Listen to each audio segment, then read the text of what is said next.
So we have a little bit of math here, but I'm going to talk about this more visually on the right. So one of the interesting aspects of the method we have is that there is no required synchronization between the two nodes. And how do we know that this can be done?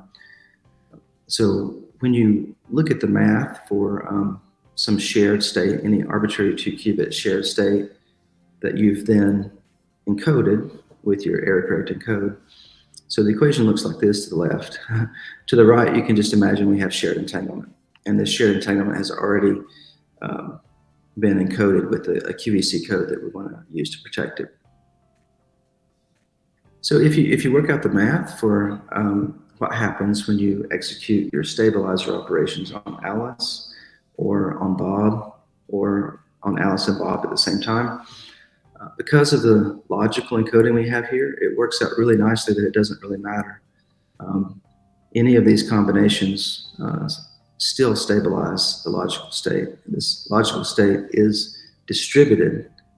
It has entanglement, and yet it's non-local. But we can still actually schedule our QEC operations using local operations. And this is a great benefit in quantum networking protocols where you're trying to minimize the messaging overhead.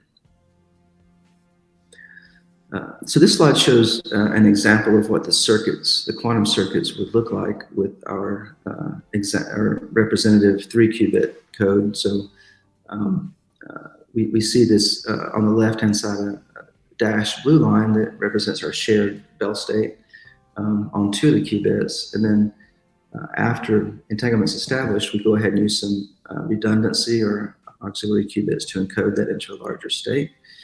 And then while that encoded state sits, it of course experiences idle noise, and we will then execute our stabilizer circuit, which is shown in the dashed rectangle here.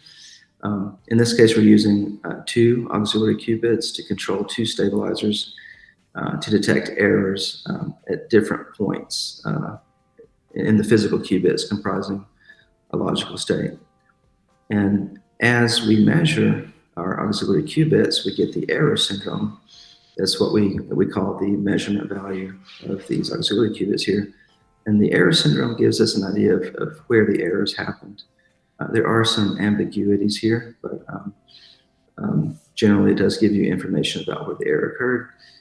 And you can think of this almost like a code itself that gives you information on how to correct. So then you apply the correction.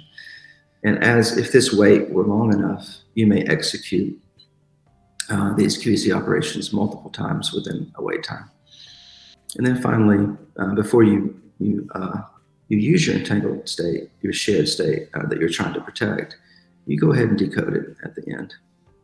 And so, yeah, I just also want to emphasize that these operations do not collapse the state. They do not collapse the logical state that you're constructing. It collapses only the auxiliary portion of the circuit.